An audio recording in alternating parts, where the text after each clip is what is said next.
Hello, everyone, and welcome to the Learn to Love podcast, your guide to everything love, sex, intimacy, and relationships. Each week, your host, Zach Beach, interviews new experts on love, including couples therapists, relationship coaches, sex educators, and best-selling authors. Learn the best tips and cutting-edge wisdom to better love yourself, others, and the world. Thanks so much for joining us. We hope you enjoy the show. Welcome to the Learn to Love podcast, everyone. I am your host, Zach Beach, and I'm here with the incredible author and relationship skills trainer, Bento Leal. Hi, Bento, and welcome to the show. Hey, Zach, thank you very much. Great being here. Today, we are going to talk about the power of empathic listening. And for those that don't know, Bento Leal is a relationship skills trainer and author who has taught marriage and relationship skills classes and parenting skills classes to more than 2,500 couples and singles at family resource centers, community organizations, churches, schools, substance abuse recovery programs, county jails, and federal prisons in California. In 2017, he published his book, 4 Essential Keys to Effective Communication in Love, Life, Work, and Anywhere. It continues to be an Amazon bestseller in several categories and has sold more than 75,000 copies to date. Based in the San Francisco Bay Area, Bento has been happily married for 41 years with 3 adult children. How are you doing today, Bento? Great, Zach. That's quite a journey when you read the story there. It's been a wonderful ride. Yeah, I'm really appreciative that you came onto the show because I have lots of questions about effective and empathic communication.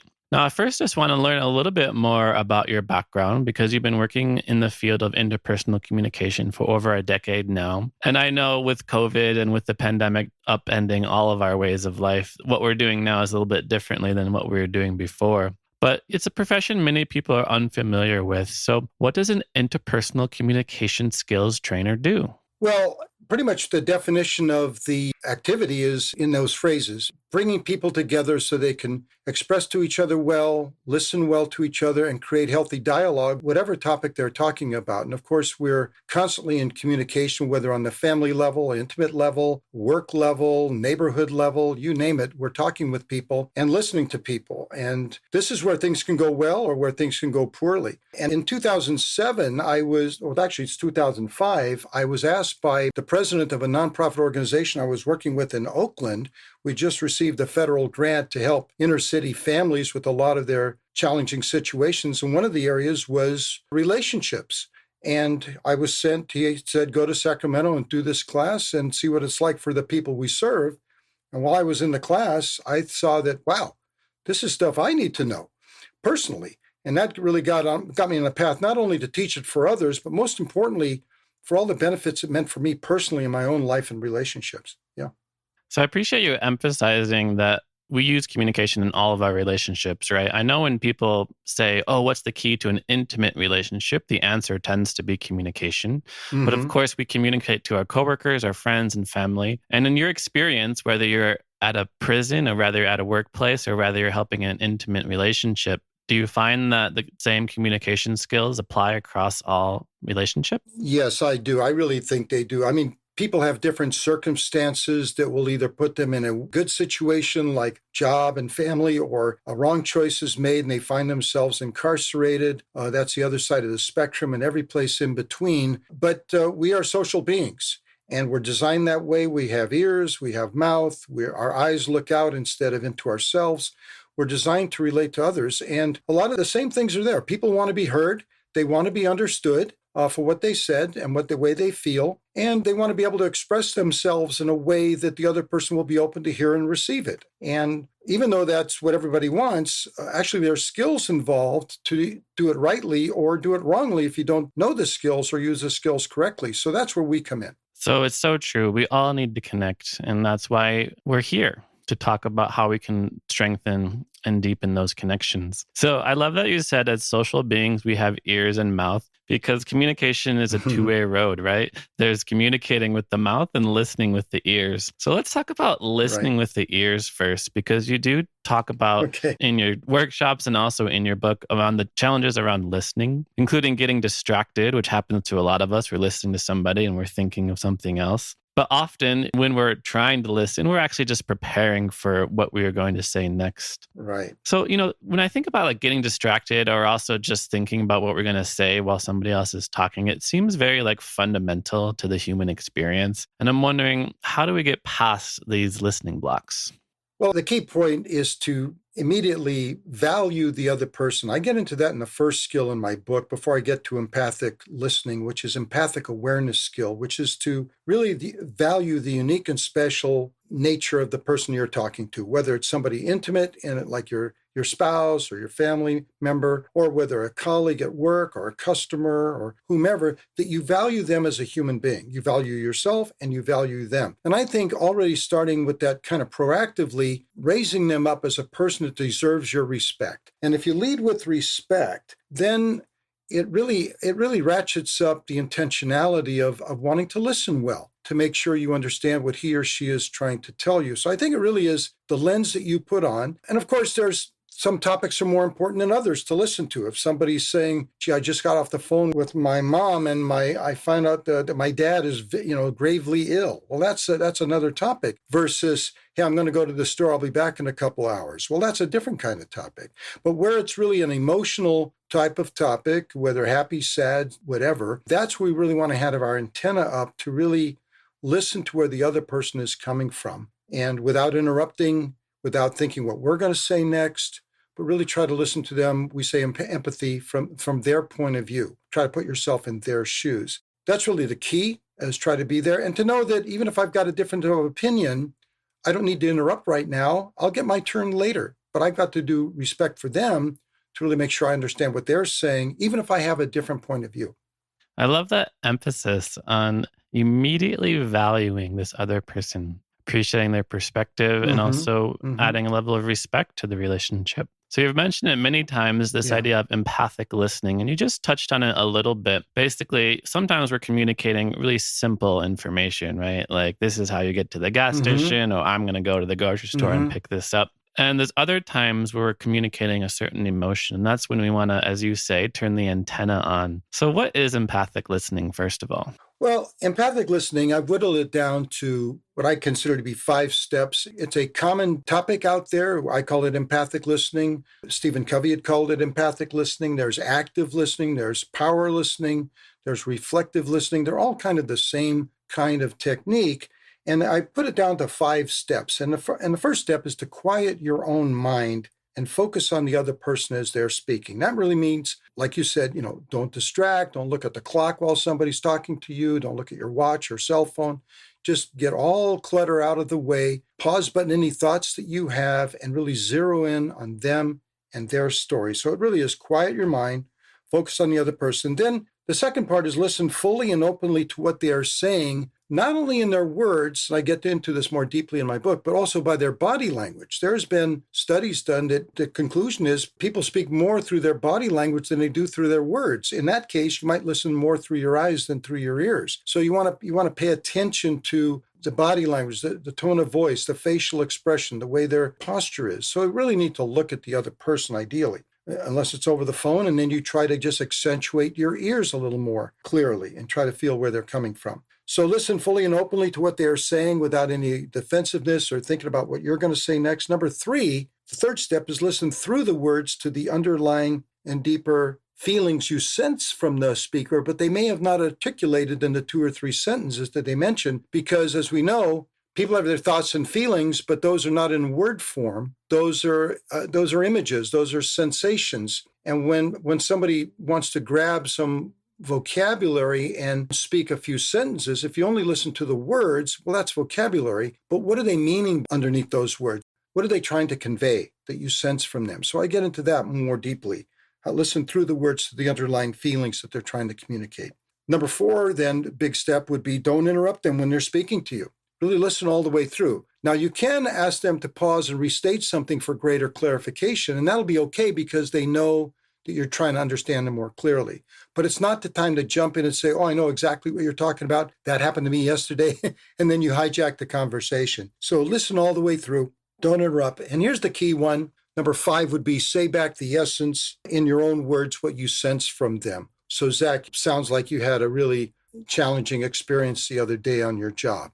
Or, hey, boy, you really had a blast when you went to Yosemite for that weekend. Whatever it is, you validate that you heard them correctly. And if you got it correctly, they'll say, yeah. Or they might say, well, it's not so much that I was sad by what they said. It was more like I was really angry with what they said. So then, oh, so you're really angry with what they said. So saying back the essence of what you heard helps the person know whether you got it right. And if you did, they'll verify that, or they may make it clearer. But if you just nod your head, they might think you got it correctly, but you might be nodding your head at a misinterpretation. And I've seen this in my couples classes many times where people are talking, but without that verification, they misunderstand each other. And then sometimes they throw up their hands and say, why do we even communicate? You don't understand me.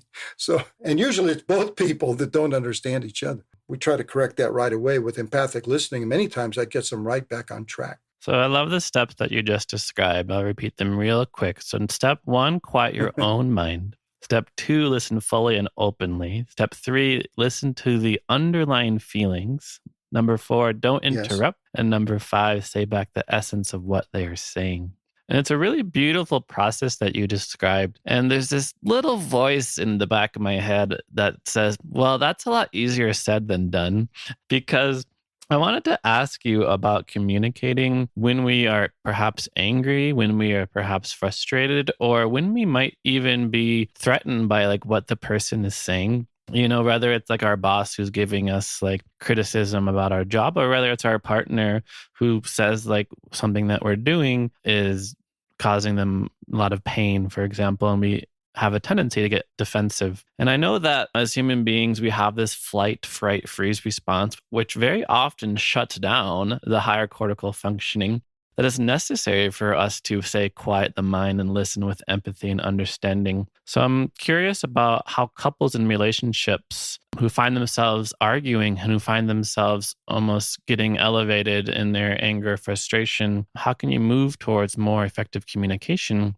when your blood pressure is rising, for example?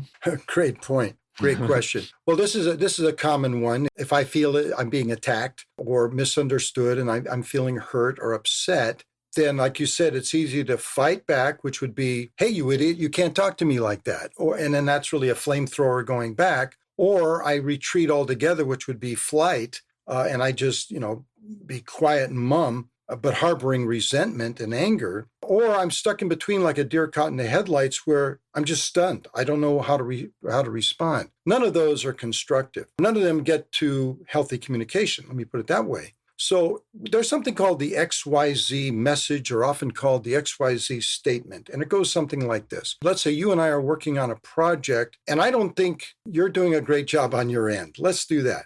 No, you're the one that's not doing a good job. Okay, let's do that one instead. Okay, you're doing fine, but let's say you think that I'm slacking off. You think that I'm not focusing enough on my end of the project. And let's say that you come in and say, "Hey, Bento, man, you're really slacking off. What the heck is going on? You know that thing is due by 3:00 tomorrow afternoon. I'm done with my piece. Where's yours?" Now, a very reactive way for me to be with, well, you don't even know my situation. Why are you yelling at me like that? And then we go off to the races and this, that, and the other thing. But maybe unbeknownst to you, our supervisor had asked me to do something else that I hadn't communicated with you. And he said, yeah, I know you're working with that thing with Zach, but I really need you to do this. It's really a higher priority right now. Boom, I got to take off for a few hours to do that. So I might be able to say back to you with an XYZ message instead of very reactive. I might say, Zach, when you told me that you thought I was slacking off, and I was not really slacking off at all, but I was responding to another situation that our boss had asked me to, I've really felt jumped on and misunderstood by that without you even asking what my situation was. Now, that's an I statement. In other words, Zach, when you did this in a kind of an inflammatory way, I felt misunderstood. I felt hurt. I felt that I was demeaned by what you said, versus me yelling back at you like, you don't know what the hell's going on, or something along those lines. So the XYZ message is a way to express myself on what could be a hot topic, but keeping my composure. Again, I still want to deal with respect. I also have to recognize that you're feeling hot, not because you want to get upset, but because you're feeling pressure that this thing is due tomorrow at 3 o'clock or whatever the time is. And so you're worried about that. So I get it. But I'm also worried about that because I know it's due tomorrow. So I'm kind of drilling down in this particular fictitious topic. But the way for me to reply there would be, instead of getting hot and bothered at you or biting my tongue and just saying, there he goes again, jumping on me without knowing my story, and get resentful about it, there's a way for me to use this technique called the XYZ message, which is an I statement rather than an accusatory you statement. And I go into it in detail in the book. And that is, Zach, when you came across to me like that, without knowing my situation, I felt really misunderstood and even demeaned by that. And then I can say, here's what actually happened. And then you might say, oh, I didn't realize. So then, or it could have been, well, I wish you'd have told me, or something along those. Then you can move to problem solving about, if this happens next time, what's the better way to handle it? But yeah, this is a big one. People blow up at each other, and people feel hurt and misunderstood, and often will attack back with an accusatory you statement. But this XYZ statement is actually, with I message inside of it, is actually more calming, more constructive, and able to get the two parties working closer together. Communication skill, you'd think that, well, you're born with ears, you're born with the mouth. Obviously, you know how to communicate. No, though, you got to learn skills. That would be like buying a hammer at the store and suddenly you know how to build a house. No, you could break a window or hurt somebody with that hammer if you're not skillful. No, I love that. Basically, when you do X in situation Y, then I feel Z. And rather than, as you say, get hot and bothered, we use these I statements and talk about our own personal experience. And you just mentioned, and I love this metaphor, that like communication is like a hammer, and if we don't know how to wield it, we can easily hurt somebody. And I am wondering about what we can do about repairing relationships. So if you do make a mistake in communicating with someone, for example, you misunderstood them or you hurt their feelings, or sometimes in relationships, even with the people that we love, we unintentionally hurt them, or we're in an elevated state and we say things we don't mean. So how can you go back to situations and begin to repair them? Great question. It happens a lot. If you realize an attempted communication has gone south or has been contentious and broken off in that moment, and you calm down a little bit and you self-reflect and you realize, hey, it was really my fault that it went that way, then it really is a moment for humility and to be able to go back to the other person and say, hey, you got a moment? Because they might not be calmed down yet. And they might say, no, I don't have a moment right now. Okay, well, when you feel better, I just want to come back and talk with you. And then when a person is open to receive it, then you say, I'm really sorry. The way I spoke when we were talking about that topic earlier, I didn't do right.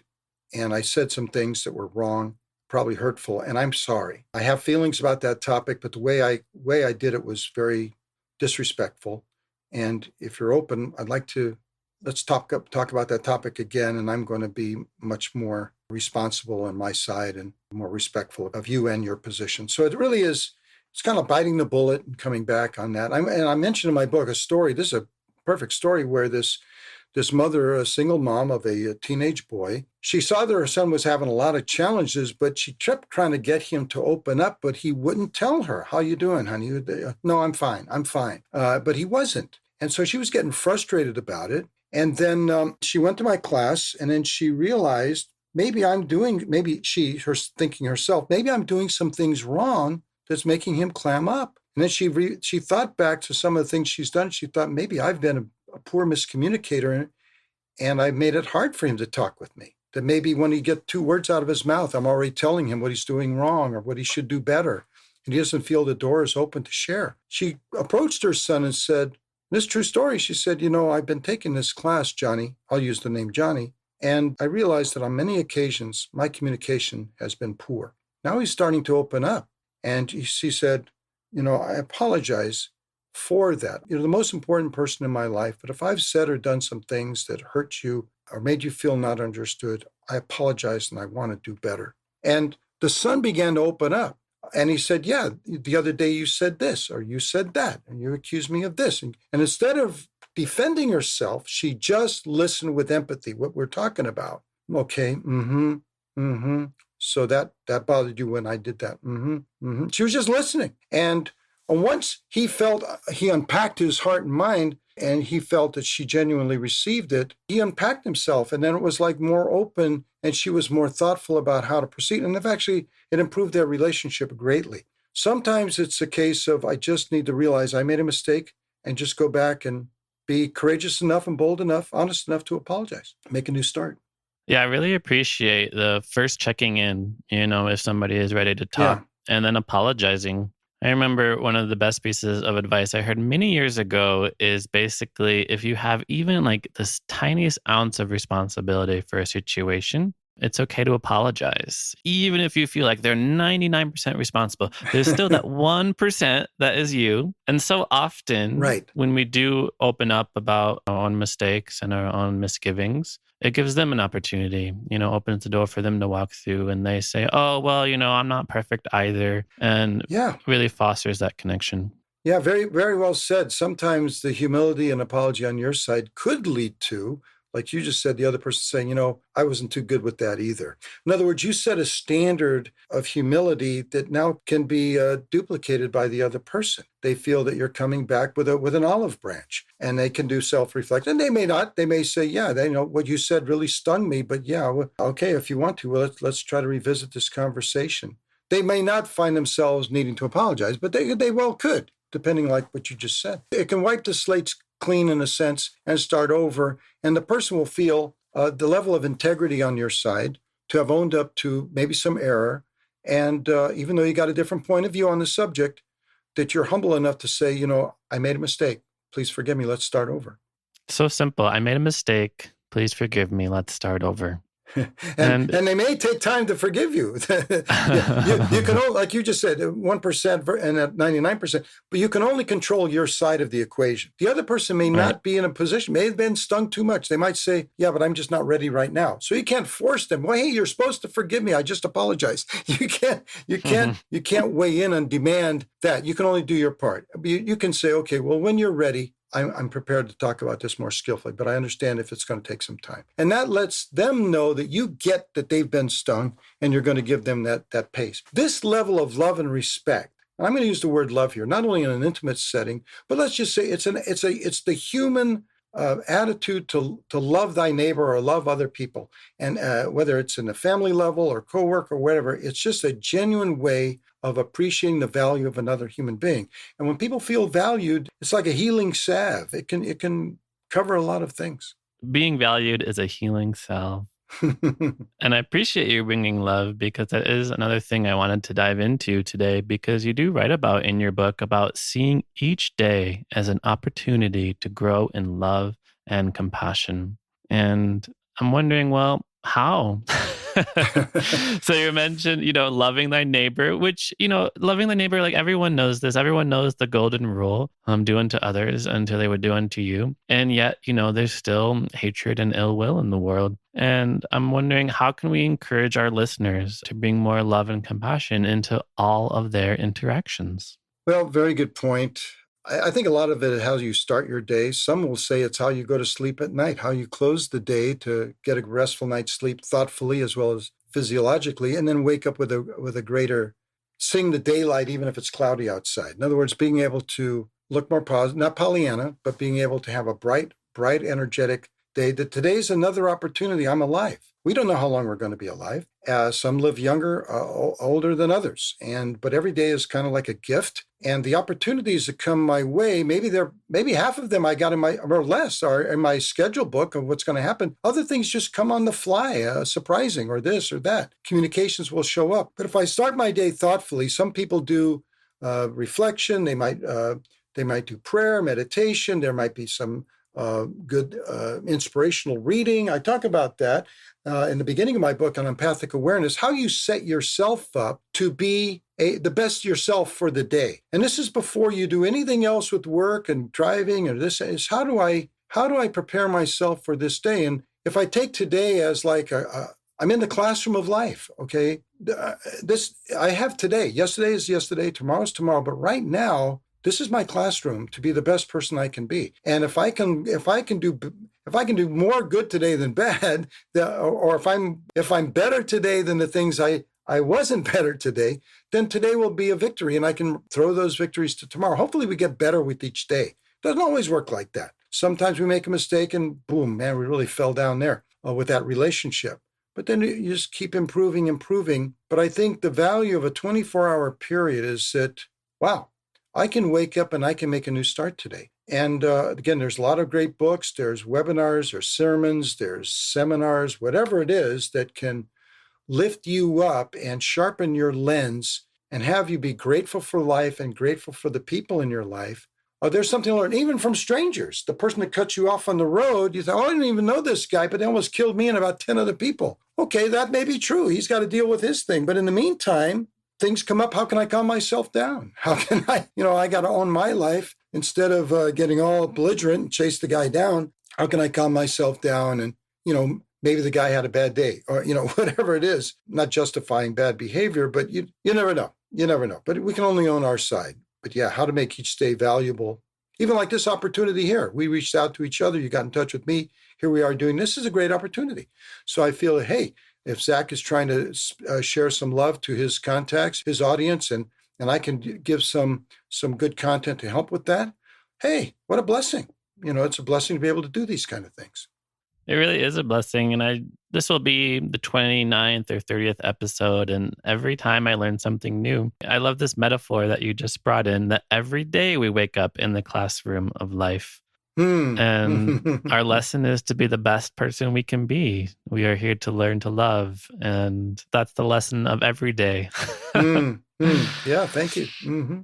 We already went over a number of awesome tools. So we talked about the 5 steps to empathic listening. We talked about XYZ statements. We talked about repairing conflict. And there's a few more I want to get into from your book. And one of them I really enjoyed was what you call the 3 A's, like the letter A. Yeah. And I was wondering if you could tell our listeners a little bit more about the 3 A's. Very good. These are nutrients you can give to your relationship with other people without just using skills to put fires out or to try to work on problems. But the 3 A's are applaud, admire, appreciate. Now, applaud can also be congratulate, but I like the 3A part. Applaud means hand clap, give an ovation to the other person for something they've said or done, and admire them, to really look up to them or learn from them, and to appreciate something that they have done. And what this does is it kind of waters your relationship with them.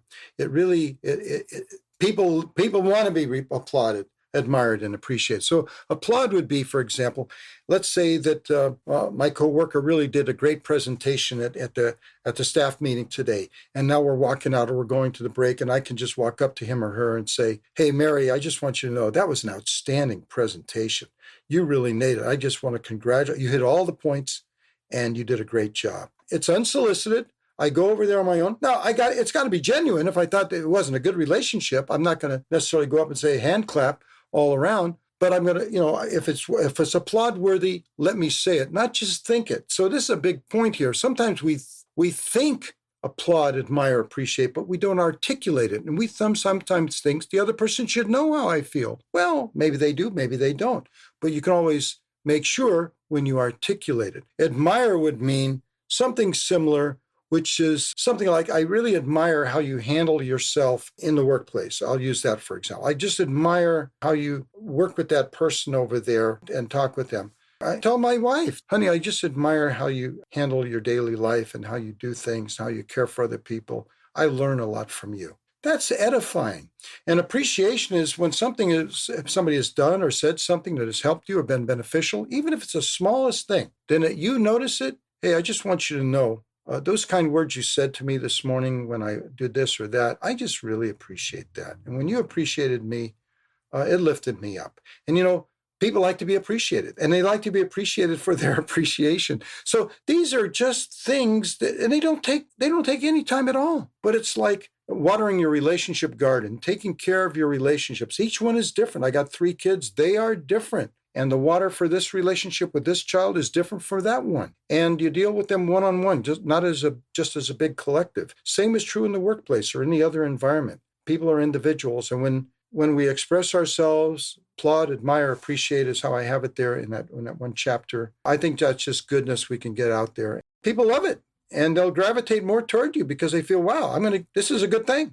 I'm going to get goodness out of this relationship. So So to applaud, admire, and appreciate is like watering your relationship garden. And it reminds me of the studies that show that positive feedback is often more effective than negative feedback.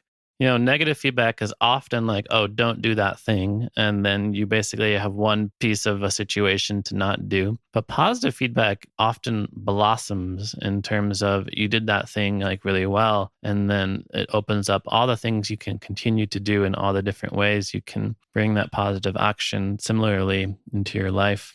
So the 3 A's, really love them. And then you also have a very helpful mantra in your book that you use as an inner compass. So tell our listeners about your personal mantra. Well, it's actually the acronym PRAY, but it's not PRAY, it's PRAA.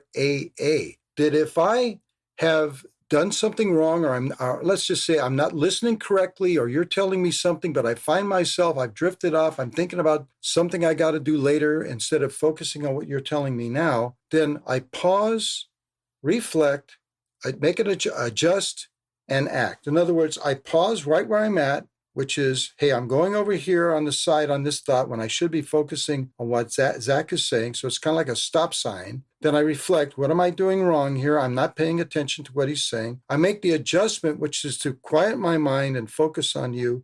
And then I act empathically to listen to what you're saying. So that's using the PRAA, pause, reflect, adjust, act, to realign myself back on like a GPS. What's the target right now?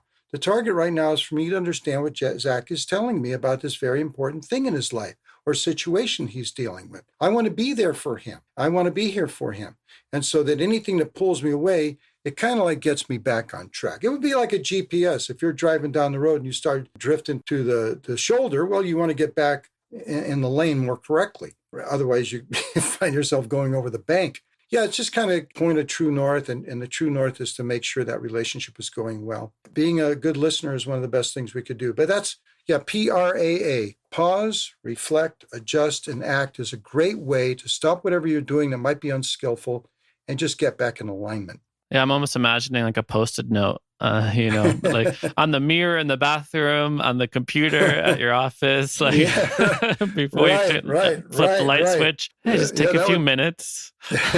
They're probably working on it somewhere. And I'm not telling people to get a tattoo, but you put it on your wrist. What's that? Well, but that's the little mantras like that are helpful. I wanted to go back to something you mentioned earlier when we were talking about preparing for the day and when we were talking about life being our classroom, because you did mention seminars and other inspirational readings, and you also mentioned prayer and meditation. And I'm wondering if there's any specific individuals, readings that you personally resonate with that help inspire you to live a more loving and compassionate life. Well, that's a great question. I love reading the Bible. I like scriptural readings. I think that's always edifying for me. I like Miracle Morning by Hal Elrod, if some of your audience have heard that. It's a very powerful book where he focuses on 1 hour in the morning of trying to get a lot of things done in terms of meditation, do a little writing, review of the day, some exercise, and boom. It's whatever is really, really handy for you. In terms of books, there's so many. Stephen Covey, 7 Habits of Highly Effective People. I'll crack that open often because he's got one of his habits in there is seek first to understand, then to be understood. That's one of the 7 habits right there. I think it's habit number 5. But there's so many good things out there. There's 5 Love Languages by Gary Chapman, which some of your audience may be familiar with. It's also a famous book, but there's some really good classics out there that deserve being reviewed again and again. Yes, I love those resources. We've talked about the 5 love languages many times in the podcast, so it's always a lovely text to return to. Tony Robbins has got some good stuff. He generally goes, really high energy, but he's more get up and do it. Do something energetic to feel like it. So you want to act yourself into feeling, then feel yourself into action. So it's kind of like move. Even if you don't feel like it, suddenly you'll start feeling like it. It's kind of one of those kind of things. And there's just so many good resources out there. So another thing I wanted to ask you, we are running a little bit low in time, so we have time for about 2 more questions. Yeah. And one of the things I want to ask you is, what kind of shifts you have seen in people's lives and their relationships after they have started to adopt many of these communication skills? Yeah. I think a lot of people want like the ultimate panacea that will give them absolutely no problems in their relationship and make them lots of money in their workplace. And they also want immediate results. But many of these things take time. And these are all tools we can bring into our lives more and more every day. And you also mentioned every day is the classroom of life, and we get better and better at it. So, you've been married a long time. You've been teaching this a long time. As a person begins to adopt these things in their life, what are some changes that they see? And what can they expect once they've, quote unquote, mastered all of the communication tools? Well, I don't know if you ever fully master it. You're always learning more and more and more how to get better and better. But I think the biggest one that I've seen is the whole thing on empathic listening, which is really listen to understand rather than to say what you would do in the situation or some other way that will block that listening. I think really listening to understand the other person fully without thinking what you're going to say next is really the most important thing. And I've seen where I remember one lady came into my class, or at the end of the class, she stood up. I said, anybody have any feedback from this evening? And this one lady said, yeah, I came to this class hoping my husband, who's now sitting right next to her, would become a better listener. everybody kind of laughed. And then, but he was looking at her like, okay. But then she said, I realized I hadn't been listening very well either. I thought the problem was him, but really a lot of the problem was me. And I find that that's usually the case. It's hard. It takes a lot of strength. It's like building a muscle to really be able to listen to understand. It's not a casual enterprise. It takes effort to really focus on another person when you'd rather just space out. And sometimes you may be too tired. You might say, honey, I know it's an important topic for you right now, but I'm just really bushed. Can we wait till after dinner? I'm still trying to gather myself. And then the person might give you the time for that because they want you to be on all cylinders when you listen to them. Or they might say, I know, but it's really important. I got to tell you now. Well, then that raises up the ante, and then you realize, they can't really wait. I better really just zero in here. But if you can't, just really listen to understand, it becomes a great adventure to listen to another. It's really an act of love. I have to say, one of the greatest acts of love you can do is to just listen to really understand the other person. It actually speaks volume, although you're really not speaking. You're just showing that you care, and the person is able to unpack their heart and their feelings, and there you are to receive it. And sometimes they can work out their own challenges just by you talking, by them talking to you. They put it out on the table, they articulate it for you, it becomes more articulated for themselves. They say, wow, this has been a great conversation. I think I know what I need to do. And you're thinking, I didn't do anything. I just listened. Yeah, but they were able to unpack this flurry in themselves in an articulate way for you, but it was also more articulate for them. So I think that's the number one. And then the other thing, and I get this in the chapter 6 in my book, which is listening blocks to effective communication. And some of these blocks, people think they're trying to be helpful. And I remember when my kids were a teenager and they'd tell me about an issue and I'd say, and I want to be Mr. Fix-It, right? Well, I think you should do this. Why don't you do that? Before they finish saying what the issue is, I'm already giving advice. And I think I'm doing a good job. But actually, they don't want to hear advice. They want to be able to share what's on their mind and heart first. And then maybe if you have some thoughts, you might say, boy, that's really interesting what you said about that. I can see the challenge. I have some thoughts on that. Do you want to hear it? Then you've offered it as, okay, they've now said everything they want to say. Then maybe they can say, yeah, I'm open to hear what you have to say. You're any suggestion. But many times people jump right in and they think they're being helpful, but they're actually hijacking the conversation. But listening. And the first part, just value the other person. Value the other person as a human being. They're also living their life. It's not easy for them, just like it's not easy for you. Everybody's trying to do the best they can. If you want people to give you slack, give them some slack too. And sometimes we've got good days and bad days, and so did the other person. I love the story that you present. No, it absolutely does. I love the story that you mentioned because I like to say that nobody goes to couples counseling to work on themselves, right? It's often always the other person. And then when a couple does come to something like a listening or communication workshop, they're like, oh, I see. It's there's things I'm doing. Oh, yeah. Oh, no, and let me pause there and say, and it's so clear because you can almost see the ladies when it's a couples workshop and they manage to get their husband to show up. It's not always this, but oftentimes it is this situation. You can almost see her glee. in her mind, I brought him to the class. I hope he learns a lot. He needs to learn a lot. And as she's sitting there, hoping that her husband's getting it, you can see her face begin to change. It's not always gender specific like this, but it's like, oh my gosh. Yeah, he's still got to change, but boy, do I need to change a few things. And when they both realize that, it really equalizes it, because it's amazing how many times, just like you said, the other person is hoping that the other person gets it. But really, it's an opportunity to look in the mirror. It certainly was like that for me when I first learned these things. It was like, wow, I thought I was a good communicator, but man, if this is what communication can be, I haven't been doing it. And that really set me on my path. Yeah. So I love another thing that you said earlier, which is one of the greatest acts of love you can do is listen to understand.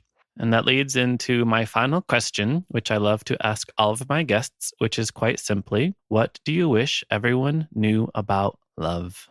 Oh boy, great question.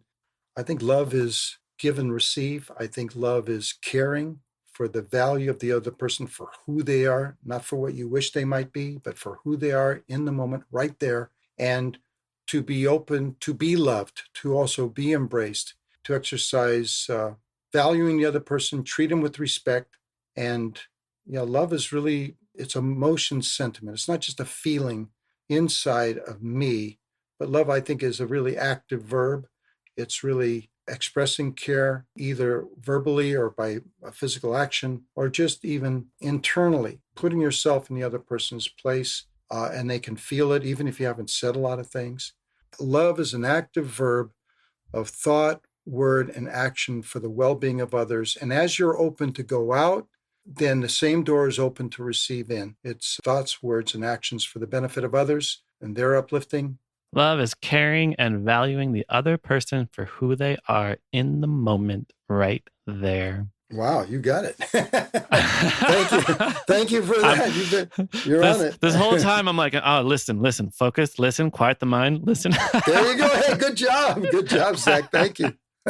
Anyways, thank you so much, Bento, for coming onto the show, for sharing your wisdom. For our listeners who want to learn more about you, how can they find you? And you are also working on a new book. And do you know when that's going to come out at all? Well, I'm about 80% done. It's building the parent-child connection through empathic listening, and that's going to come out soon. You'll see my name is Bento, Bento, Leal, Leal. You can type that at Amazon. All my stuff is going to be my books are going to be at Amazon. I also have my website, bentoleal.com. If you go right there, you'll find out more about me, and you'll be able to see a link to my book right there. Just click on that. It'll take you to my book at Amazon. But that's the best way, is bentoleal.com. Wonderful. Well, thank you so much, Bento, for coming on to the show. I applaud you for reaching out and hopping onto the show. I admire the work that you do in the world, and I appreciate all the wisdom that you've shared with us